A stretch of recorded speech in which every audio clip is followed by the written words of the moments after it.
Hey everyone, my name is Sok. I am a Masters player that recently got my girlfriend addicted to TFT. She is currently in silver, trying to make her way into plat, and I'm currently trying to make my way into Grandmasters.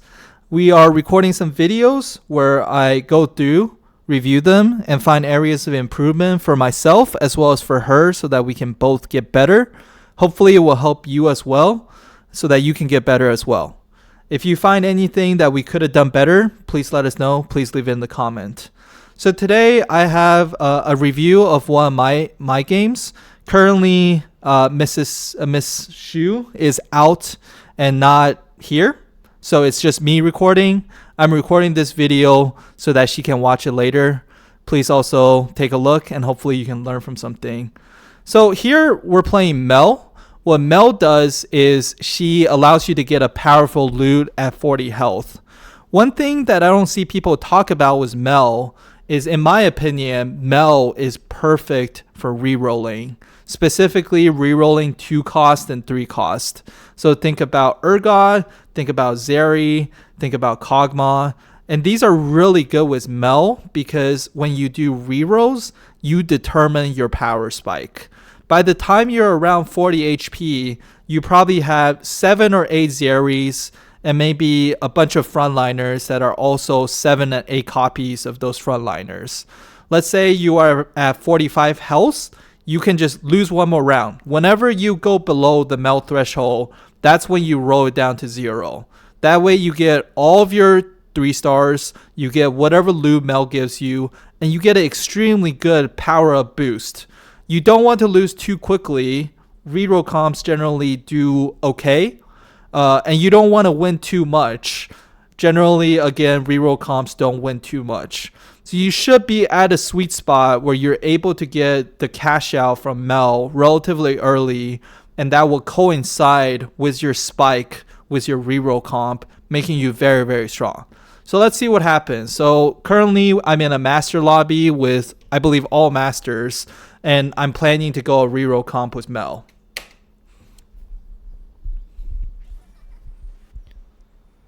And again, I'm going to create a video soon on how to think about the different encounters.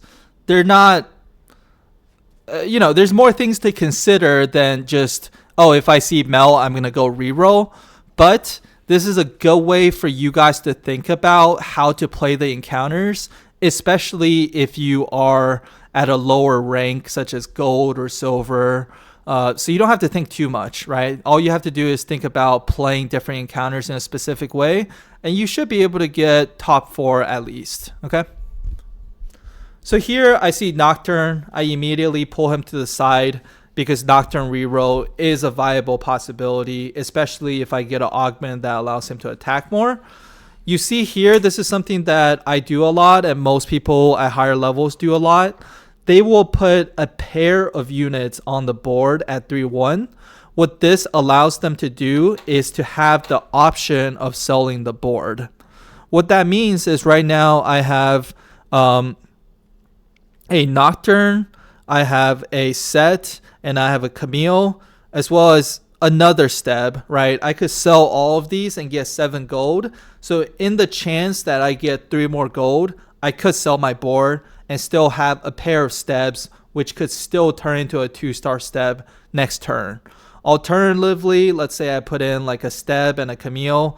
First of all, I may not have been able to make 10, but second of all, if I sell everything else, I would only have 1 copy of Steb and 1 copy of Camille, and that's further from a 2-star, which is really the early game power spike that you're looking for. So here, I don't get that 3 additional gold, I just get a bow. Because of that, I let the Steb complete itself and make a 2-star Steb. And I buy some additional champions. So I was a little slow there. I could have potentially got an Aurelia too. Again, right now I'm looking for a reroll comp. Camille has been nerfed, but she has also been buffed a little bit. So if possible, I would have considered reroll Camille along with reroll Smeech. In fact, Smeech is very strong right now, so that was a very possible consideration for me. So here I look at my augments. I have epoch, which allows me to level. I have slamming, which allows me to level. I don't want to level. I also have caretaker's favor, which incentivizes me to level to get components. Like I said, I don't want to level. I want to stay at level 6 or level 7 and reroll, because that allows me to go to 40 HP. It allows me to get the Mel cash out, which will give me a huge power spike along with whatever I'm re-rolling going to 3-star at the exact same time. So I'm looking for stuff that allows me to re-roll, not stuff that allows me to level.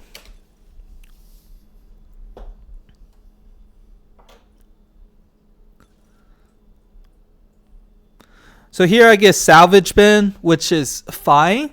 It's probably not exactly what I want, because again, I just want to re-roll a very strong character. So I think I re-roll this as well and I get aerial warfare. This tells me that I can just go for Zeri, and that's a completely fine re-roll option.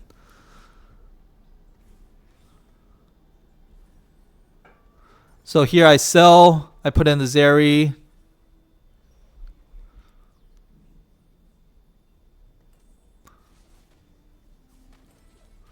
So one thing that I'm not very good at is understanding Zeri positioning. I do not play Firelight very often, and sometimes Zeri just like flies around in a single spot without moving, and that actually makes her not get the aerial warfare bonus.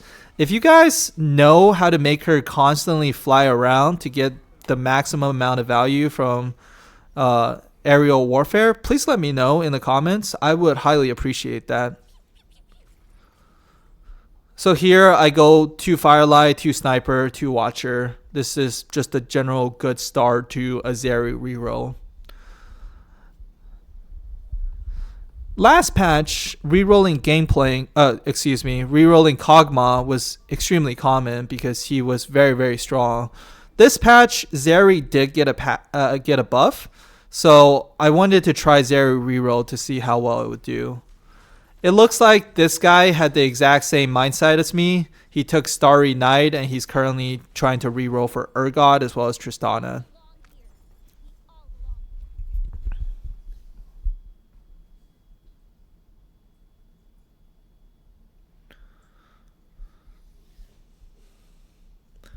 So just something to call out. This is generally pretty common knowledge, but let's say you are a little lower level, you want to position your snipers near the edge of the board. How snipers work is they deal more damage depending on how far they are from their opponent.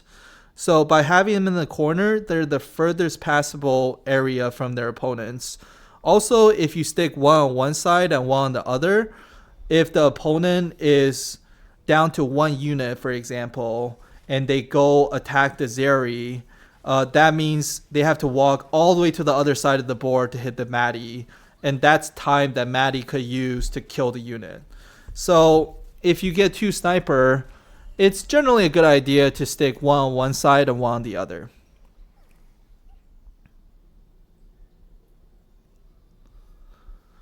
So Zeri's best item, I believe, is Ginsu's Rage Blade. So that's what I'm currently going for. I'm going for Ginsu's. I could have also went for Cassiopeia. That would have allowed me to get Infinity Edge, which is also another really good item on Zeri. However, Ginsu's just allows me to stack up throughout the fight, making my attacks faster and faster. So I think it is a bigger priority. So unfortunately, it is a little awkward here. I put in Vander, which gives me 3 Watchers. I could put something like a Steb or a Loris in.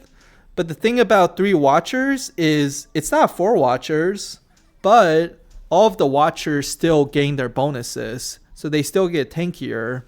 So it's still not a bad idea to put in 3 Watchers. We see this person here is kind of going also experiment, but unlike the other player, he's going for a tempo experiment where he's trying to fast 8 and then carry with the twitch, rather than re-rolling for Ergot 3.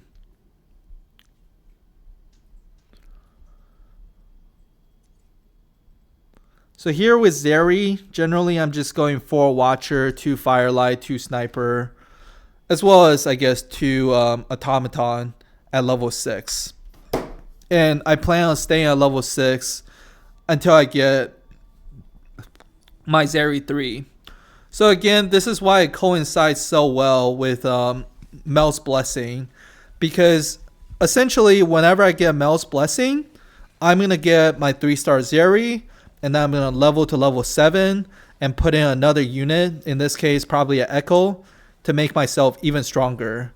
So in one turn, I get a Zeri 3, I probably get some type of Watcher 3-star as well, and I get Mel's Blessing, and I level up to put in another Firelight. So Mel's Blessing, you can instantly stabilize as soon as you go to 40 HP if you play a reroll comp like Zeri, which is very powerful.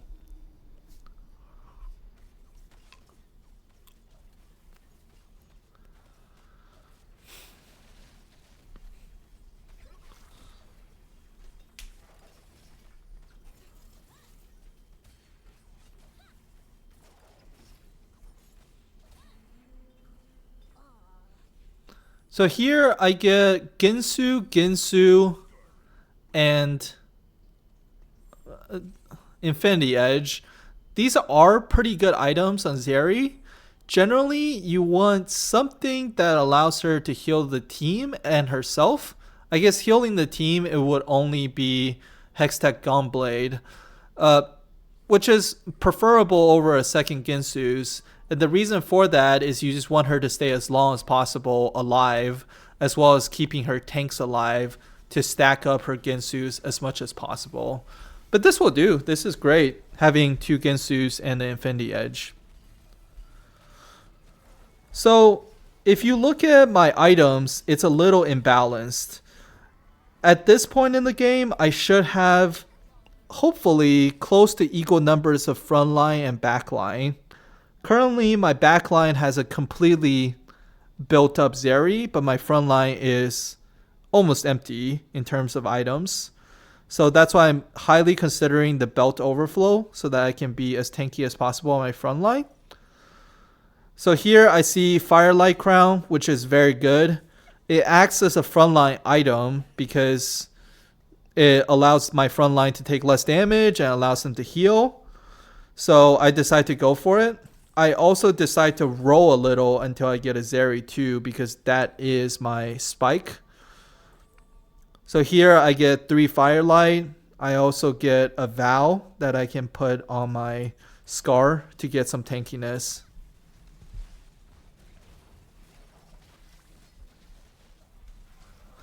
Also, earlier I rolled down to like 32 gold or something that was pretty low. The reason why I did that is because I wanted to stabilize a little bit. By having a Zeri 2, now I do a lot more damage and I'm more likely to win the fights. And if I do lose the fights, I'm more likely to stabilize by killing multiple units and only losing by hopefully 1 or 2 units. And that way I don't lose a lot of HP. So this is kind of the spot that I want it to be. I'm not win streaking because win streaking in this augment feels kind of bad. You're losing out on the stemi, the 40 HP stemi. And also, as soon as the rest of the guys do get that 40 HP stemi, they get really, really strong and they immediately end your win streak. At least when you're playing with like higher elo, people make use of their stemi and they kind of make a comeback, a second wind, if you will, and become pretty strong. In fact, when I talk to most people, Mel's encounter is actually their least favorite encounter because they feel like it's very swingy. You are in the lead for so long and then all of a sudden everyone in the lobby is super powerful and you're actually the weakest player because you didn't get the stemi. And then when you eventually get the stemi, it's already too late and you lose. So I have seen that rubber band effect happening and it's very unfortunate. So a good way of fixing that, at least in lower elo for you guys, is to just do a reroll comp. You can go for Zeri, you can go for Urgot, Nocturne, you can go for Kog'Maw, you can go for Smeech and Camille. There might be a few others that I'm missing, but these would probably be your best option. You can also go for something like a one cost reroll. There's always Family, but Family's been nerfed. So if you get really lucky, you can go that. There's also the new Darius and Sorcerer build reroll. That one's quite interesting as well. So that would be an option here as well.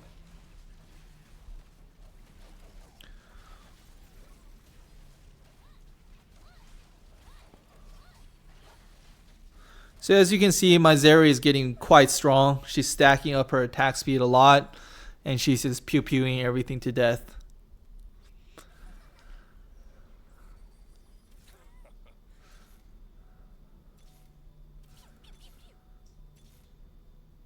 So you may say, hey, Sok, you said that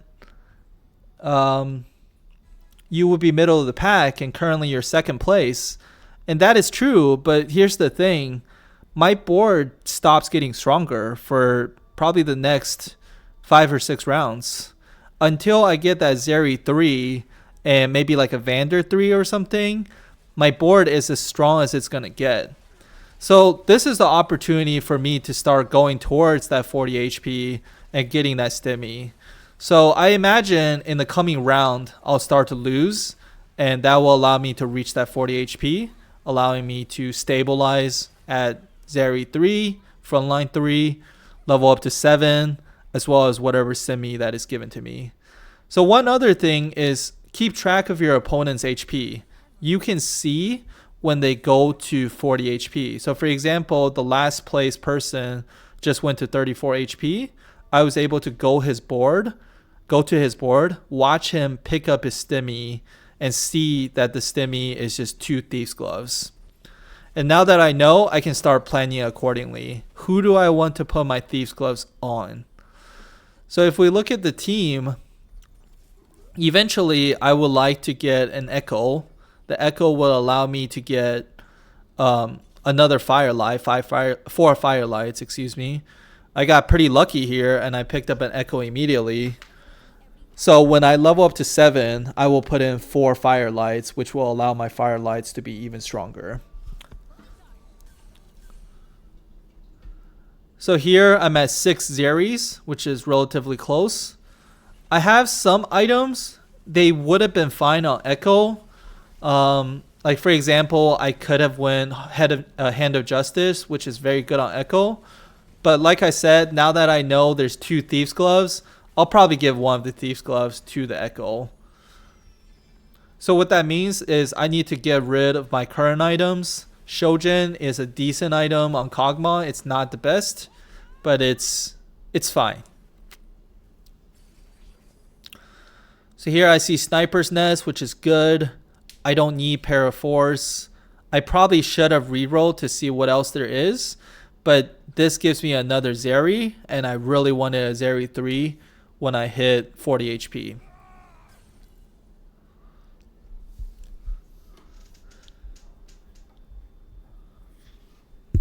So this again is kind of why I'm saying that reroll works so well with Mel's Blessing, because I can roll down right now and most likely hit a Zeri 3, but I don't want to. I want to lose a little bit, save my money, slow roll the Zeri 3, and spike extremely hard when I'm at 40 HP.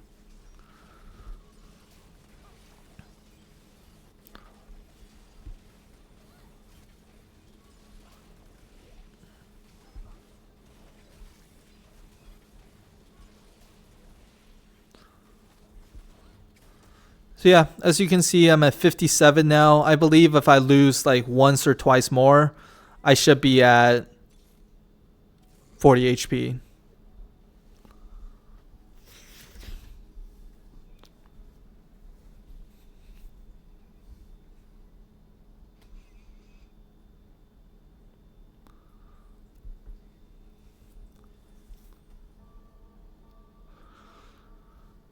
So especially with Mel, if you look at the team over here, there's some people with 90 health still, some people with 65, 60.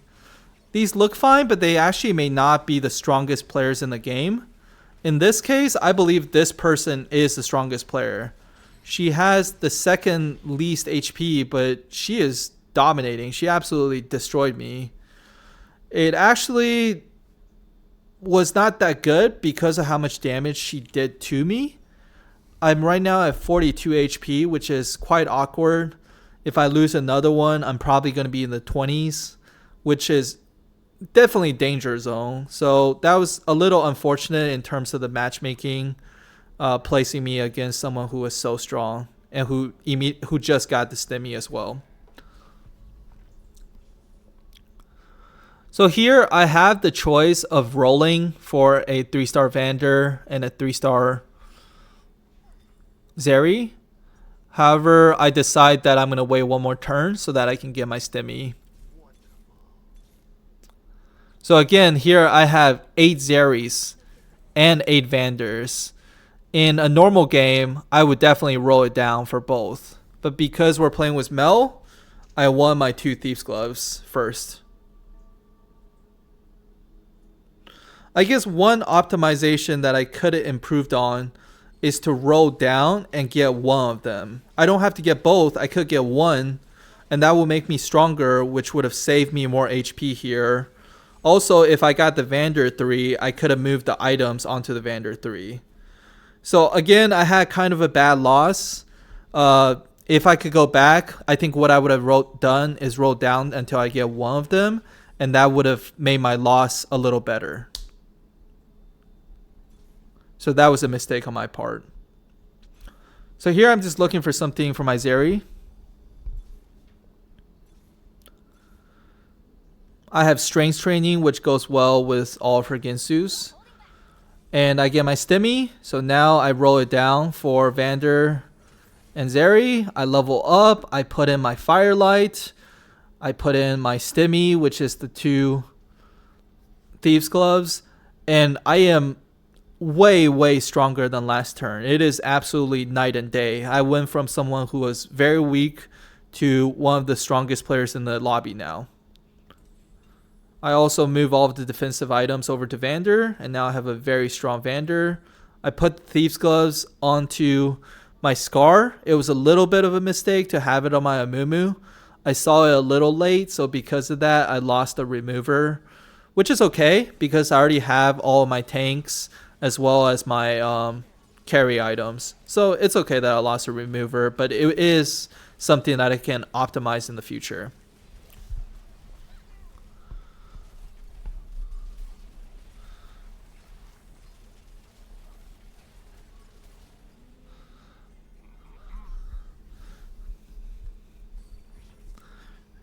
So you can see that this round I lost 4 in a row, and then as soon as I got my stemi, now I'm back to winning again.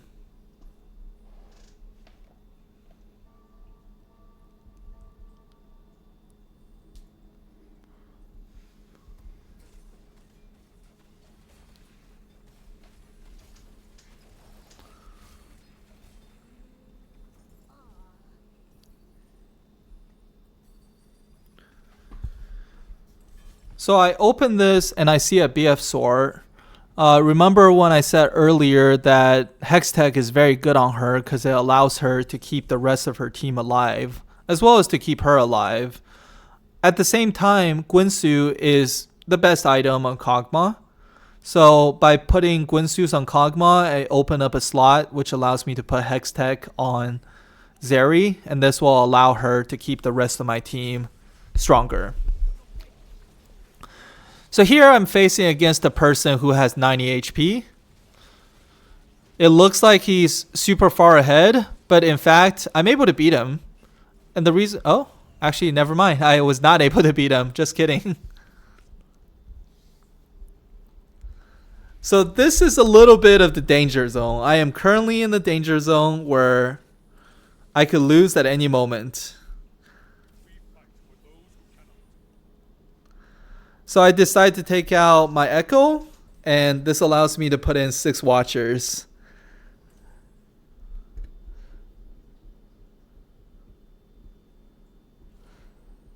So here is a very dangerous spot. Let's see how I do. Hopefully I come out of it okay.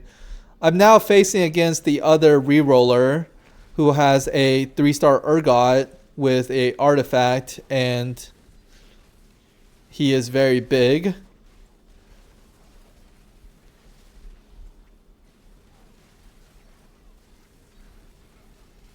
However, my zeri is able to get through him, and I am able to stay alive. And this is something that I'm still trying to figure out and trying to get better with. A lot of times, at least in these master lobbies, you'll see everyone surviving with 1 health, right? All of these people are 1 loss away from losing the game. You could be 3rd place or 8th place, depending on 1 round. I'm still trying to learn how to deal with that. How do I make sure it's not a coin flip? If you guys have any thoughts on how I can improve there, please let me know. I would love your feedback. So luckily I win this round, but again, if I lost, I could be 8th. Now that I won, I'm guaranteed 5th because 3 people died this round. Yeah.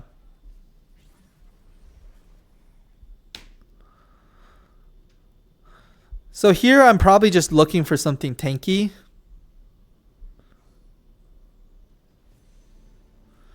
Maybe the Ziggs. The Ziggs would allow me to... Oh, okay. I guess I can get the Blitzcrank for more healing.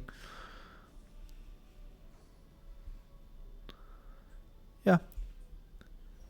Yeah, Blitzcrank gives me redemption, which allows me to heal my tanks so that they stay alive for even longer. So here I'm actually saving gold. And one argument is, why are you saving gold? If you die, you can't take that gold with you. But from another perspective, if I can win, I can go to level 9.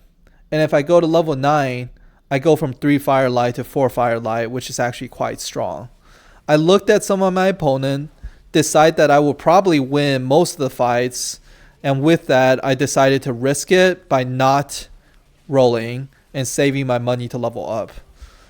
And it was lucky I did that because I did win here, and now I'm at 50 gold.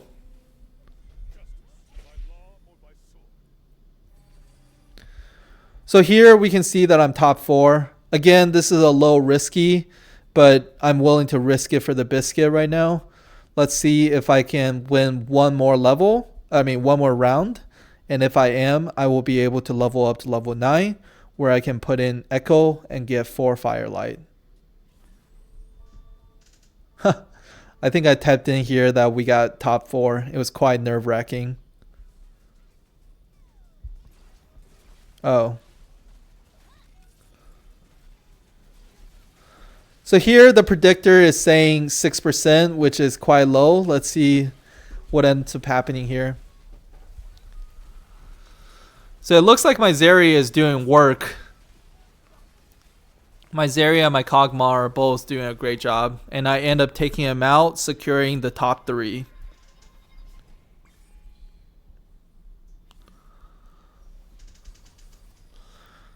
So the dragon encounter you can almost think of as a free round. It's an option to get additional interest. So you want to try to have some money left over going into dragon. It allows you to get just a little more gold that allows you to level up or to do those last few rows to get the champions that you need. So coming here with 63 gold is really, really great. It means that I'm guaranteed level 9.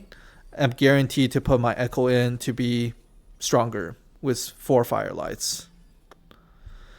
I imagine I just want something even more tanky so that my backline can keep on pew-pewing. So here I get an Echo 2.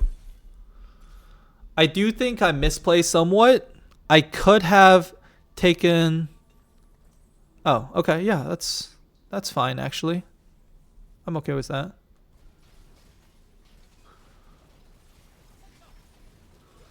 Unfortunately, it does seem like this person is just too strong. They have not even received the stemi yet, but I think they're winning. And it makes sense. They literally have 2 academy items. I have no idea where they got their academy from. Oh, I do beat them.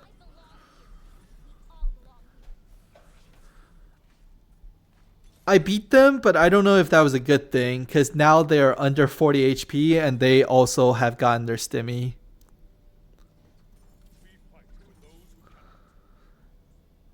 So here I'm just rolling for anything. There's not really much that will make me stronger at this point, but I'm definitely not making it to level 10, and it was minutely possible that I might get like a Garen 2, for example. Yeah.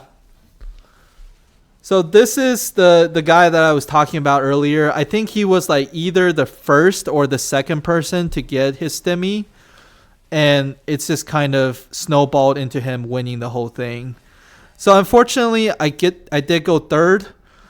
I hope this makes you understand the Mel encounter a little better. Instead of trying to go for win streaks and such, I recommend just going for some type of reroll comp, especially at lower level. You will hopefully stabilize around the 40 HP mark, and you will really stabilize because you will get stemi, you will get 3 stars, you will level up to the next level and put in even more traits. I hope this was helpful. I hope this makes you think about the Mel encounter differently. Please let me know if you have any questions or if you have anything to help me improve. Thank you. Bye.